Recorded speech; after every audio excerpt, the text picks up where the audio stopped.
Boa noite, irmãos e irmãs. Pedimos permissão ao Pai Maior, nosso mentor Eurípides Barçanufo, aos Espíritos de Luz, para realizarem mais uma noite, onde possamos reunir todas as energias positivas. Pedimos a limpeza da casa de todas as energias negativas que aqui se encontram. Pedimos a frutificação da água, que é o remédio necessário que levamos para a nossa casa. E assim, em nome do Cristo, da caridade, estamos iniciando os trabalhos desta noite. A leitura do Evangelho a Rose, exclamação e radiação ainda. Boa noite, pessoal. Um recadinho primeiro. Dia 25 agora de dezembro e dia 1º, nosso centrinho não vai abrir, tá? Somente nesses dias mesmo, dia 25 e dia 1º, tá? Leitura do Evangelho, capítulo 5. Esquecimento do passado. Novo ponto de partida. Pouco importa saber o que foi, se é punido...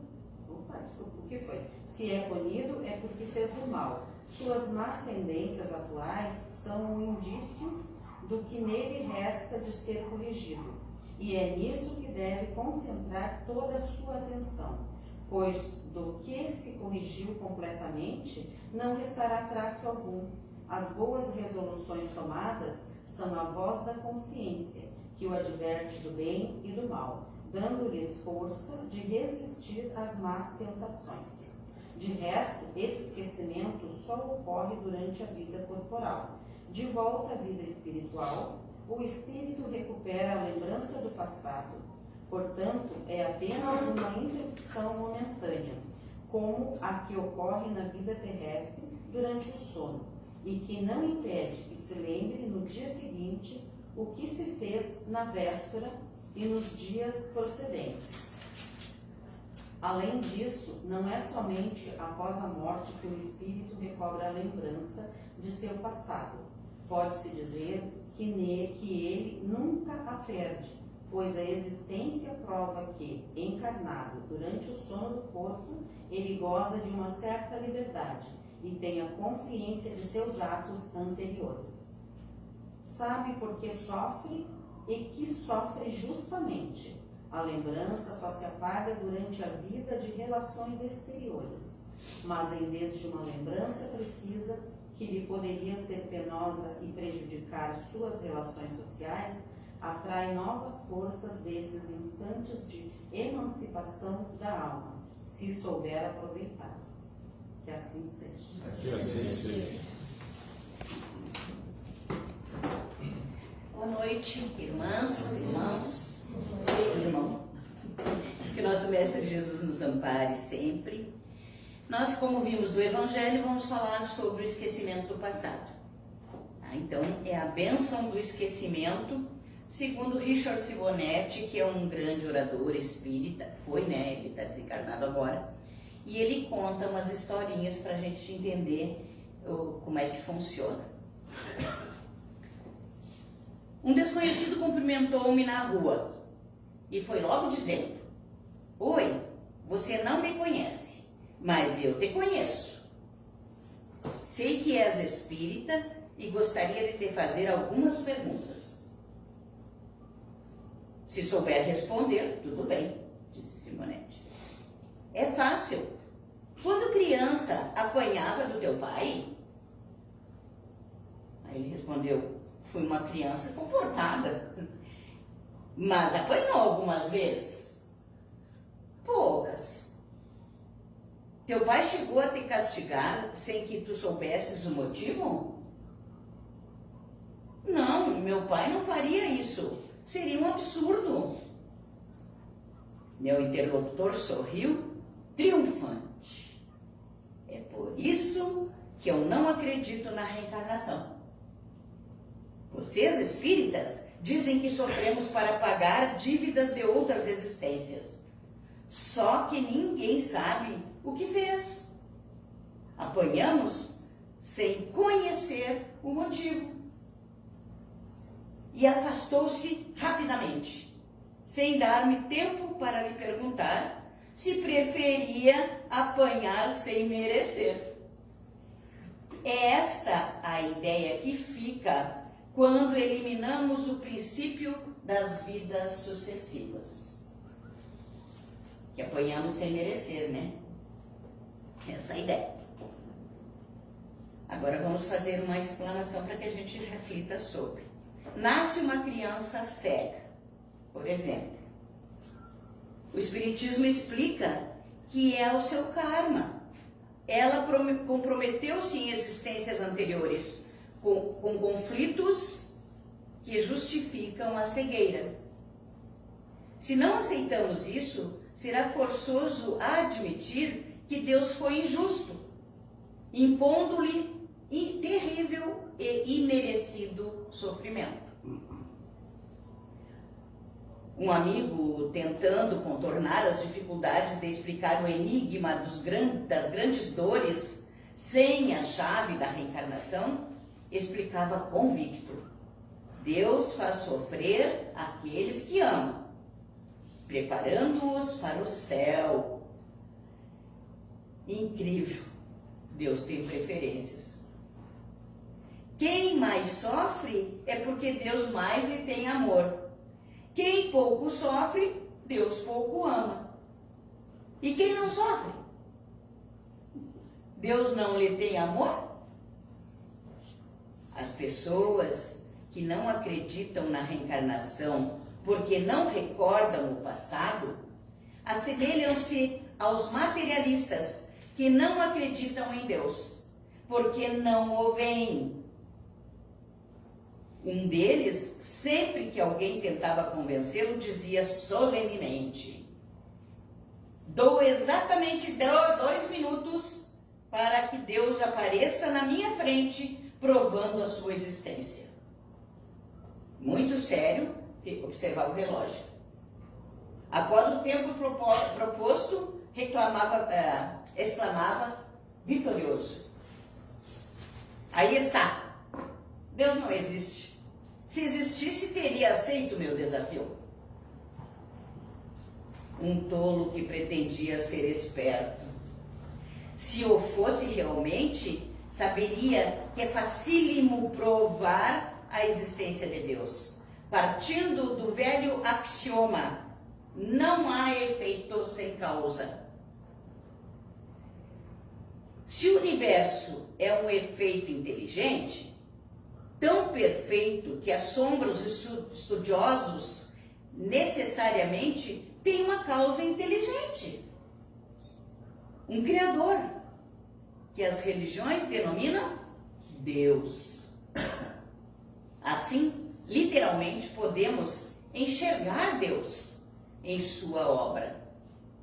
Na beleza da flor, na majestade do oceano, no sorriso de uma criança, nos mundos que se equilibram no espaço.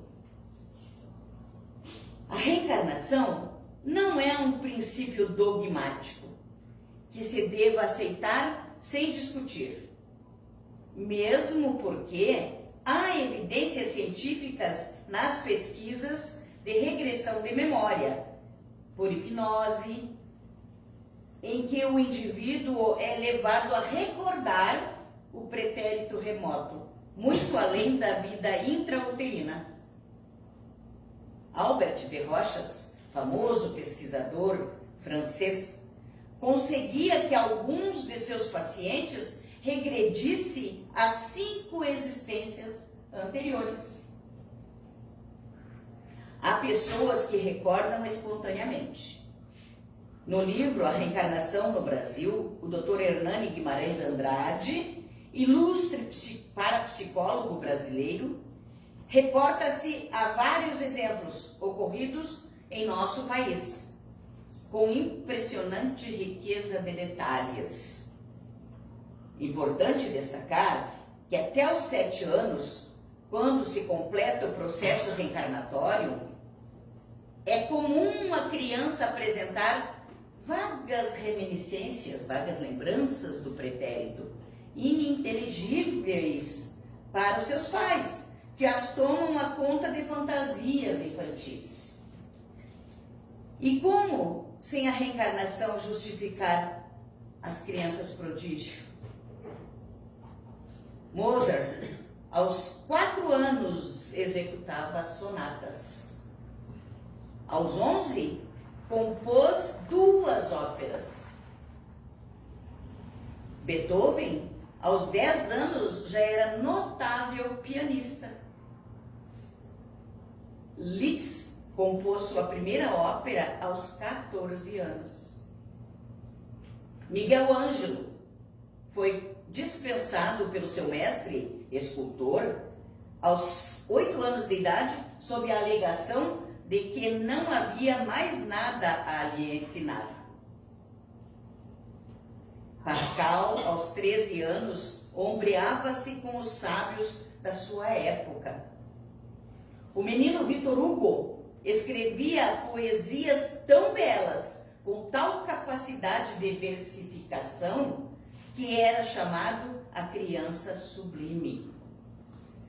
William Hamilton estudava o hebraico aos 3 anos. Aos 8 era espantoso seu conhecimento de matemática, igualado por raros professores. Sem falar em Jesus, que aos 11 anos foi debater lá na sinagoga, né, com os fariseus lá. Fica difícil explicar a habilidade técnica e, sobretudo, o conhecimento desses gênios, sem aceitar que traziam imensa bagagem de vidas passadas. Para quem prefira, há fundamentos religiosos.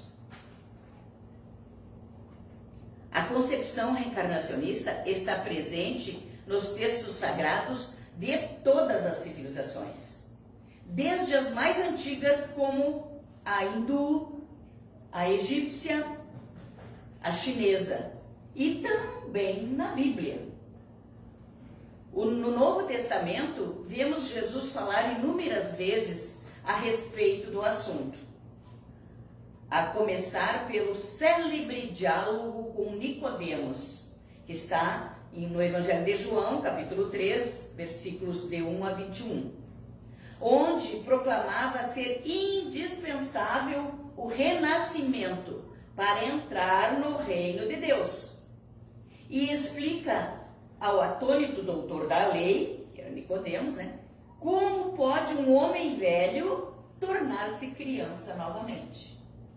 Então, por isso que a interpretação de texto é muito importante, né, quando a gente lê a Bíblia. Mais incisiva é a passagem em que os discípulos lhe perguntaram sobre a vinda de Elias.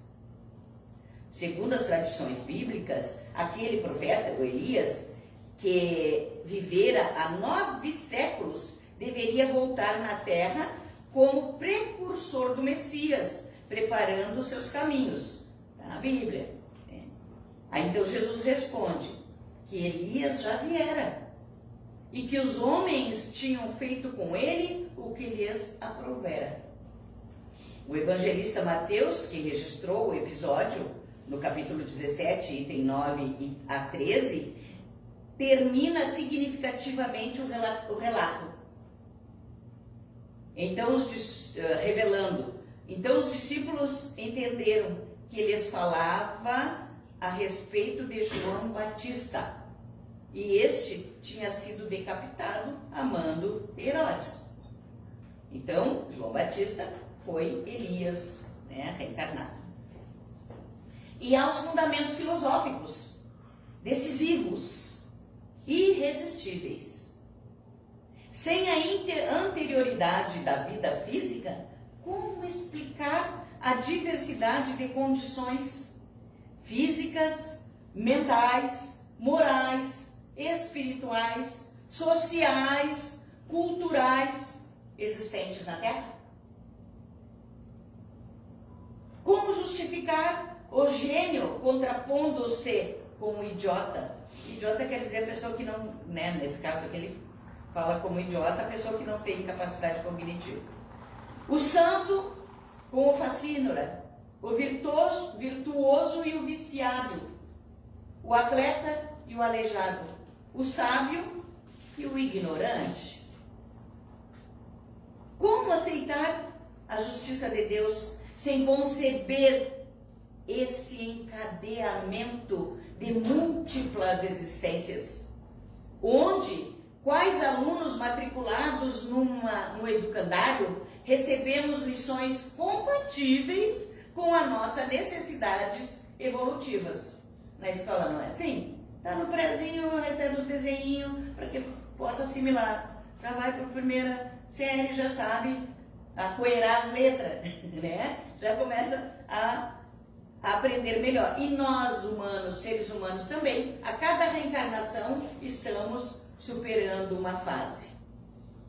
Nesse contexto, há razões para o esquecimento. Aí ele vai falar sobre o esquecimento. Em primeiro lugar, por uma questão de limitação física. Nosso corpo não possui a complexidade e o desenvolvimento neurocerebral que comportem a consciência de experiências não registradas pelos 5 sentidos. Quais sentidos? O tato, o paladar, o olfato, a audição e a visão. Então, o nosso cérebro não tem essa conexão ainda. Somente em circunstâncias especiais, tudo bom? A memória extracerebral do espírito faculta-nos um contato com o nosso passado. Isso através de quê? Do 6º sentido, né? Que é aquela capacidade mediúnica que temos. Há um motivo de ordem prática para o esquecimento. Cada existência encerra-se em si mesma.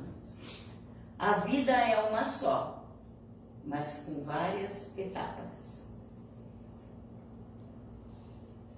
Um ciclo de experiência que seria embaralhadas, confundindo-nos se tivéssemos de posse das lembranças do pretérito, impondo-nos, não raro, constrangimentos insuperáveis e perturbadores, como nós vimos no Evangelho.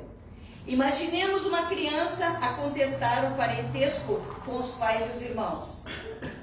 A gente já sabe da história, tem relatos, não é? Até científicos que existe, né, essa possibilidade, mas ele está colocando aqui que a gente tem que imaginar isso também, né? Alegando ter outra família. O adolescente que enxerga no pai de hoje o filho de ontem. Aí ele tem que dizer, desta vez o pai sou eu, né? Então ele tem que dizer para eles. E às vezes querem mandar, né? Ou na irmã de ontem, a mãe de hoje. O homem que possuía brilhante inteligência e agora experimenta as limitações de um cérebro deficiente. O pária que foi nobre.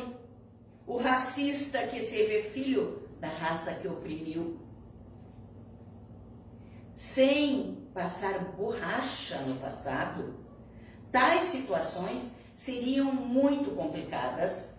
Sobretudo, seria difícil vencer um dos mais graves problemas humanos, o ódio, que é a negação dos princípios da fraternidade que regem o universo, obedecendo aos imperativos da reconciliação. Inimigos ferrenhos reencontram-se no lar, ligados pelos laços da consanguinidade, a ensejar que pela convivência a animosidade seja superada. Mas como poderá isso ocorrer sem a bênção do esquecimento? Como abraçará um pai ao filho, sabendo que ele é o odiado desafeto? Como abrigará o filho uma mãe que identifica nele alguém que a desgraçou? Como irmãos que foram adversários figadais dispor-se-ão à reconciliação? Fica difícil conciliar o amor, guardando os motivos que que geram o ódio. E no dizer de Emmanuel, o ódio é o amor que ficou doente. Então, quando adoecemos, fica difícil, não é? Precisamos nos reconciliar, primeiramente com Deus e depois com os nossos irmãos de jornada. E todos temos no círculo da família programas dessa natureza. Frequentemente, entre membros da família, indica que ali estão desafetos chamados à harmonização. Olvidaram as ofensas ao reencarnar, mas conservaram nos refolhos da consciência a mágoa do passado. Isso aí explica muitas desavenças em família. O esquecimento situa-se, sobretudo, por manifestação da misericórdia do nosso Pai Maior, oferecendo-nos a bênção do recomeço. Imaginemos um homem, um ser humano comprometido com crimes e viciações, colhido nas grades do remorso, que experimenta o despertar da consciência. Então, aquele que já experimenta o despertar da consciência, acicatando-o tão fortemente que o faz sentir-se o mais miserável dos seres, paralisando-lhe as iniciativas. A lembrança, dos seus crimes vai paralisar as melhores intenções. Essa é a situação do espírito desencarnado quando contempla o passado de desatinos. Também nós sabemos, já temos relatos, o que acontece quando vamos para o mundo espiritual, passa como se fosse um filme das nossas vidas passadas. E ali a gente vai ver, por isso que está acontecendo tal coisa comigo. Se fosse possível enfrentar os labores da redenção sem lembranças torturantes. Não é o que a gente pensa? Não é o que a gente quer? Alívio das nossas dores do corpo e da alma? Todos queremos. E é exatamente isso que Deus nos oferece. A misericórdia do esquecimento, para que na abençoada oportunidade do recomeço, enfrentemos progressivamente o resgate dos nossos débitos, sem nos afogarmos no oceano das nossas culpas. E aqui vem um conselho para todos nós. Cultivemos uma consciência reencarnatória, concebendo nossa condição de espíritos em trânsito pela carne. Fica mais fácil enfrentar as dores, problemas e dificuldades, situando-os por lições e não por castigo. Afinal, Deus não castiga ninguém. Tudo são consequências das nossas atitudes. De lições que se refletem no educandário terrestre em favor da nossa evolução. Combata eventuais sentimentos negativos em relação aos familiares. Com o exercício da fraternidade, é possível queimar etapas no indispensável e árduo caminho da reconciliação. Aprenda a identificar tendências inferiores em si mesmo, combatendo-as com persistente disposição. Responsáveis pelos nossos fracassos no passado, constituem permanente ameaça a oportunidades de edificação no presente, que são as nossas culpas. Então, a culpa sempre nos atrasa o progresso. Então, meus irmãos e irmãs, com essa reflexão, nós agradecemos sempre ao nosso Mestre Jesus e a Deus pela oportunidade da reflexão e pela oportunidade de estarmos aqui reencarnados, resgatando os nossos débitos e nos preparando para uma próxima etapa da vida. Muito obrigada e que assim seja. Que assim seja.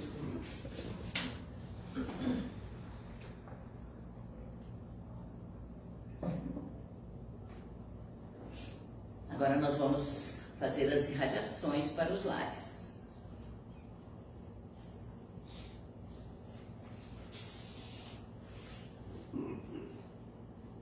Amado Mestre, mais uma vez aqui estamos com a mente e o coração abertos para este momento em que a espiritualidade está toda a nosso favor. Queremos orar pelos nossos irmãos que já partiram para a verdadeira vida, principalmente por aqueles que estão na caixinha, que eles recebam uma visita fraterna de espíritos bondosos e consoladores. E os nossos entes queridos que partiram antes de nós, que recebam os nossos fluidos de amor e a certeza de que um dia estaremos todos juntos, aqui na Terra ou no mundo espiritual, como for necessário. Muito obrigada, Senhor. Queremos, Jesus, orar pelos nossos irmãos que não tiveram a oportunidade de conhecer o Teu Evangelho. Que eles encontrem uma mão amiga, ajudando-os nas suas necessidades,